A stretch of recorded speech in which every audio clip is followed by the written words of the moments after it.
क्या सिर्फ 40 दिन सच में किसी की पूरी जिंदगी बदल सकते हैं? सुनने में थोड़ा अजीब लगता है ना, लेकिन आज हम एक ऐसी ही कहानी देखने वाले हैं। एक ऐसे व्यापारी की कहानी जो आप समझिए बिल्कुल बर्बादी के कगार पर खड़ा था, और फिर कुछ ऐसा हुआ जिसने पूरा खेल ही पलट दिया। ये कहानी है निराशा से निकलकर सब कुछ साफ साफ देख पाने की। और जानते हैं, इस पूरी कहानी का जो सार है, जो दिल है, वो बस इस एक लाइन में छिपा है। समस्या सुलझाने की शक्ति बाहर नहीं है, पहले अपने मन को स्थिर करो।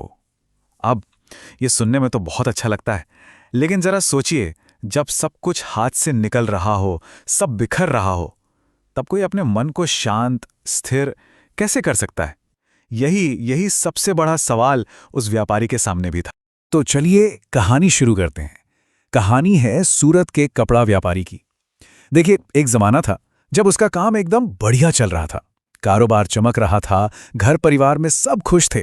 लेकिन फिर अचानक किस्मत ने ऐसी पलटी मारी कि वो मुश्किलों के एक ऐसे दलदल में धंसता चला गया जहां से बाहर निकलना लगभग नामुमकिन सा लग रहा था। उसकी पूरी दुनिया ना बस कुछ चीजों में सिमट कर रह गई थी।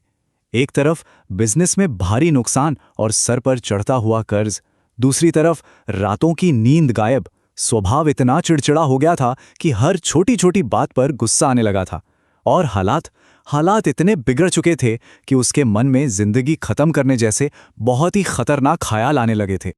और जब वो बिल्कुल ही टूट चुका था, उसे लगा कि अब कोई रास्ता नहीं बचा है। ठीक उसी वक्त उसे एक ऐसी सलाह मिली जिसके बारे में उसने कभी सोचा भी नहीं था। अब ये कोई बिजनेस प्लान नहीं था, ना ही किसी ने पैसों की मदद की पेशकश की। जरा सोचिए सिचुएशन को। सारी दिक्कतें पैसे और कारोबार की हैं, और कोई आकर कहे कि भाई समाधान तो तुम्हारे अंदर है। मतलब आग बाहर लगी है और कोई कह रहा है कि पहले अपने अंदर झांको। ये सलाह उसके लिए एक शॉक जैसी थी बिल्कुल, जिसके लिए वो तैयार नहीं था। तो अब हार कर, और शायद इसलिए भी कि कोई और रास्ता दिख ही नहीं रहा था, उस व्यापारी ने सोचा, चलो ये भी करके देख लेते हैं। उसने इस थोड़ी अजीब सी लगने वाली सलाह को आजमाने का फैसला किया, और उसने अगले 40 दिनों के लिए खुद को एक बहुत ही कड़े अनुशासन में बांधने का संकल्प लिया। और इस पूरे संकल्प का जो सेंटर पॉइंट था वो थी एक संख्या, 108। ये सिर्फ एक नंबर नहीं था, ये उसके रोज के अनुशासन की एक परीक्षा थी। उसने प्रण लिया कि वो हर रोज बिना चूके 108 बार नवकार मंत्र का जाप करेगा। लेकिन यहां एक शर्त थी, और सच कहूं तो शायद यही सबसे मुश्किल काम था। इस संकल्प के 2 पिलर्स थे। पहला तो ये कि रोज 108 बार मंत्र का जाप करना है, और दूसरा, जो कि शायद उससे भी ज्यादा जरूरी था, वो ये कि ये जाप बिना कुछ मांगे, बिना किसी उम्मीद के करना है। मतलब कोई एक्सपेक्टेशन नहीं रखनी है, बस अपना काम करो, फल की चिंता मत करो, कुछ वैसा ही। और बस यहीं से उसकी वो 40 दिनों की मुश्किल यात्रा शुरू हो गई। दिन 1, दिन 2, दिन 10, दिन 40 तक मन में चाहे कितना भी तूफान क्यों ना चल रहा हो, उसने अपना संकल्प टूटने नहीं दिया। ये सिर्फ एक रूटीन नहीं था, ये उसके सेल्फ कंट्रोल का सबसे बड़ा टेस्ट। तो सवाल ये है कि 40 दिन बाद हुआ क्या? देखिए, सबसे पहला और सबसे बड़ा बदलाव बाहर की दुनिया में नहीं, बल्कि उसके अंदर आया। चलिए देखते हैं कि आखिर बदला क्या था। ये बदलाव ना सच में किसी जादू जैसा ही था, पर यह जादू कहीं बाहर से नहीं हुआ, ये उसके अंदर हुआ था। जरा फर्क देखिए। 40 दिन पहले उसका मन डर और गुस्से का एक बवंडर था, जो उसे एक के बाद एक गलत फैसलों की तरफ धकेल रहा था।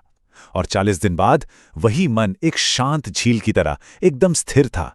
और जब मन शांत हुआ तो सही फैसले लेने की जो ताकत खो गई थी वो वापस आ गई। और बस यही था टर्निंग पॉइंट।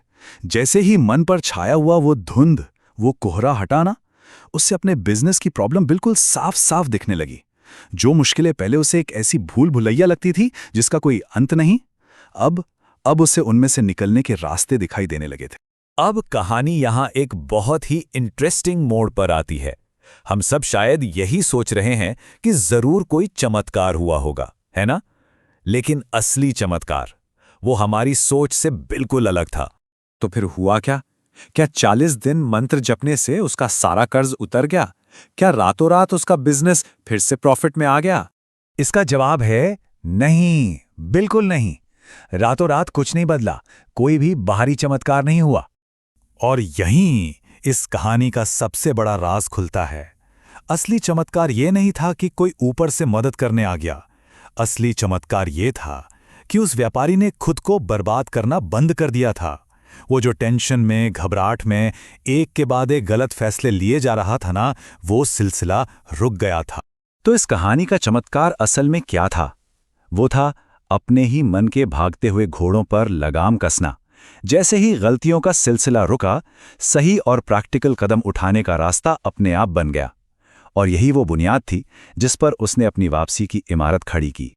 उसी मन की शांति के दम पर उस व्यापारी ने एक एक करके सही फैसले लिए और अपने डूबते हुए बिजनेस को वापस अपने पैरों पर खड़ा कर दिया। आज वो फिर से कामयाब बिजनेसमैन है, लेकिन इस बार उसकी कामयाबी की नींव पहले से कहीं ज्यादा मजबूत है। और ये कहानी खत्म होते होते एक सवाल हम सबके लिए छोड़ जाती है। क्या हमारी अपनी जिंदगी में भी कोई ऐसी चुनौती है, कोई ऐसी मुश्किल है जहां असली प्रॉब्लम बाहर नहीं बल्कि हमारे अपने मन की बेचैनी, हमारी अपनी अस्थिरता है? ये सच में एक सोचने वाली बात है। जय जिनेंद्र।